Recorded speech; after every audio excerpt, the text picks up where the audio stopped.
তাহলে flexible passive কিভাবে দেখবা? রোগীকে এইটা এই তাকাইছি না কোন দিকে? আচ্ছা এক্সটেনশন তো উপরেই করতে হবে, এটা সবার পরে।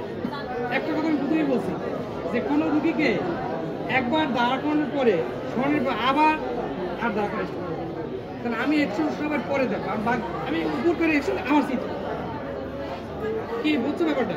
কারণ তুমি আমি যদি ফ্লেক্সন পর সাথে এক্সটেনশন দেখতাম তাহলে উপরে লাগতো, আবার অ্যাডাকশন আবার ঠিক আছে, এই জন্য আমরা এটা করে দেবো। তোমাকে সিস্টেম অনুযায়ী আগে দেবে ফ্লেক্সন দেখলাম। এবার ও বলছে মিডিয়াল বা ইন্টারনাল এই কোন এই দেখো নরমালি এদিকে, ঠিক আছে? এই হলো কি ইন্টারনাল আর এটা কি এক্সটার্নাল। এইটা দুই কন্ডিশন দেখা যায়, এটা শিখে রাখো। নি ফ্লেক্স, এটা হচ্ছে নি এক্সটেন্ড, নি ফ্লেক্স করে যদি দেখো তাহলে তুমি বাইরে মানে ইন্টারনাল, এটা শিখে রাখতে হবে। ভিতরে মানে কি? তাহলে একটাই মুভমেন্ট আছে যেটা উল্টা। এই বুঝছো তোমরা? এটা তো নির মুভ না, হিপের মুভমেন্ট। এই কি এটা কি করলাম? এক্সটার্নাল। এক্সটার্নাল এটা কি ইন্টারনাল। গুড। এখন তুমি অ্যাডাকশন, অ্যাডাকশন একটা ধর্ম আছে। যদি কোনো রোগী অপোজিট মিড থাই ক্রস করে তাহলে অ্যাডাকশন নরমাল, মানে জানতে হবে তোমার। এই দেখো এই পারছে নরমাল, পারছে মিড থাই ক্রস করবে। অ্যাবডাকশন কিভাবে করবা? এটাকে সাইড আনবে, ঠিক আছে? এলো কি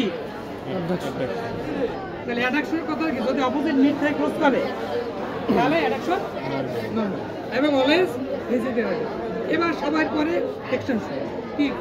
আচ্ছা সার্কামডাকশন করো, এরকম করলাম, হ্যাঁ করলাম, সময় যাবে ঠিক আছে, ফেসের দিকে তাকাবো বাবু, এবার উপর হোক, উপর হোক, হ্যাঁ হাতে ব্যথা।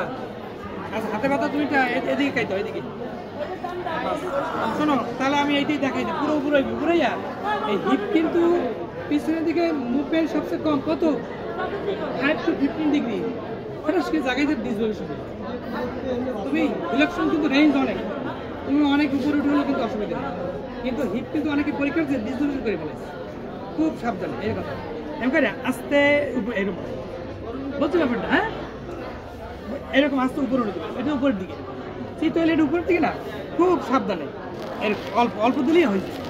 তাহলে দেখো আমি যদি এক্সটেনশন সময় পরে দেখছি রুগী কিন্তু আর কোনো ডিস্টার্ব করে, তাই রুগী এক্সামিন করতে গেলে রুগীকে তোমাকে কনভিন্স করতে হবে, স্যার ও আমার কথাই শোনে না, মানে তোমার ক্যাপাসিটি নেই। কি বলবো, তোমার পরীক্ষা তো সবাইকে কিন্তু করতেছে, তোমাকে করতেছে, এই সুযোগ কিন্তু বললাম এইরকম বলে রুগী এই ওঠেন শোন আমরা দেখবো হবে না, বুঝছো? অথচ দেখো ও পাও না তুমি পাও, তাহলে কি রুগীর সমস্যা? কিন্তু সমস্যা রুগী দেবে, সমস্যা আমাদের নেই। তাহলে আজকে যে ক্লাস নিচ্ছি এটা কিন্তু পরীক্ষা থাকবে এবং আঁকতে হবে। আজকে যে স্টার্ট করবা, একজন একজন পেশেন্ট হবা, এক্সামিনেশন করবা।